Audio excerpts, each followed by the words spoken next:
you tell us why you're going to protest the G8 today?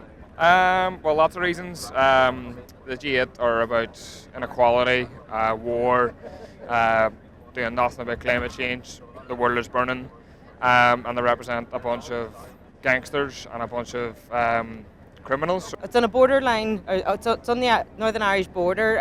People are going to find it hard to get to. We've got the G8 and their austerity cuts. We've got a lot of people, the 99% of the people who are not represented by the G8 who can't be here. I feel obliged, I feel it's my duty to come and represent those people.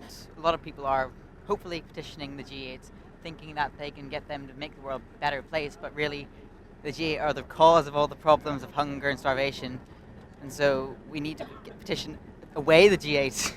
Europe and the whole world has a big problem with capitalism, and we just want to protest about it. I think it's just disgusting and it's inhuman that 8 people from across the world have all this power at their disposal, and yet nothing, absolutely nothing is coming of it. They say the time for the rich it will come. Let me count the ways.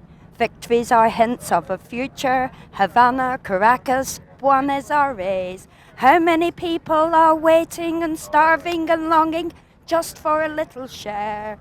They hide in their ivory towers, but we are everywhere. And I want the rich to know that we are everywhere. And they can hide in their ivory towers and their mansions, but we will take back what they've taken off us and create a better world for our children. What's something that people should know about the G8? I think a lot of people in the Western world in particular see world leaders meeting like that as a positive thing. They put their trust in them, which is totally totally wrong. These people are the leaders of countries that make money off illegal wars that have historically colonized half of the planet. This is their 38th meeting, and most of those times they promised to end world hunger, and they haven't. They did the odd statement or the odd commitment, but they haven't ended world hunger. They're holed up in Northern Ireland's most luxury hotel at the minute to have their 2-day conference. If you want to know anything about the G8, the hotel that they're staying in is in administration, it's bankrupt, and I think the irony's not lost on me anyway. They try and disguise aid spending to make it seem like a good thing, but really they're just assisting multinationals in land grabs to take over African farms, driving off natives from their lands. So many delicious things that you could pull out. I don't really know which would be the best. No, I'm sorry. I don't know what's the best. This is a meeting where big business tells governments what the new world policy will be. What's one policy of the G8 that you disagree with? One. There's an awful lot. I think the policy, just the overarching fact that they only seem to represent and benefit 1% of the wealthiest people in the world, and not the 99% who absolutely need their help. They're not embracing climate change enough. They say that they are, when in fact they're talking about it. There is the crisis with the banking, but it's not just the banking, it is the creation, the movement of wealth from one place to another, and then creating poverty in a country, and not only poverty but disruption between peoples. So they're always leaving peoples, Iraq, Libya, where every country they're leaving people divided and killing each other while they're pulling the riches out of the country.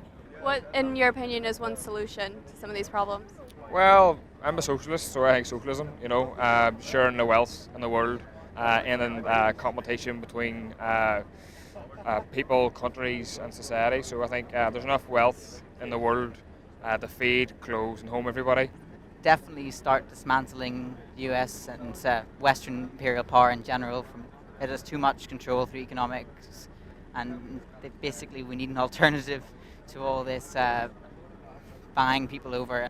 One thing that I would do is educate the people, and try and approach people in an approachable manner, and not always be the stuck-up anarchist or the stuck-up lefty telling everyone they don't understand things. Just disband the G8. There's absolutely no reason for them being, nor the G20, nor any other G self-appointed group.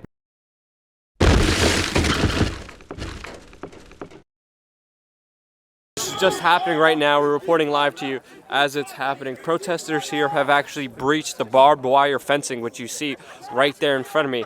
And as soon as some protesters started coming into the unauthorized zone, police officers... We believe that another world is possible. A better world is possible. We believe that the people gathering for the G8 are the cause of our problems rather than the solution to them.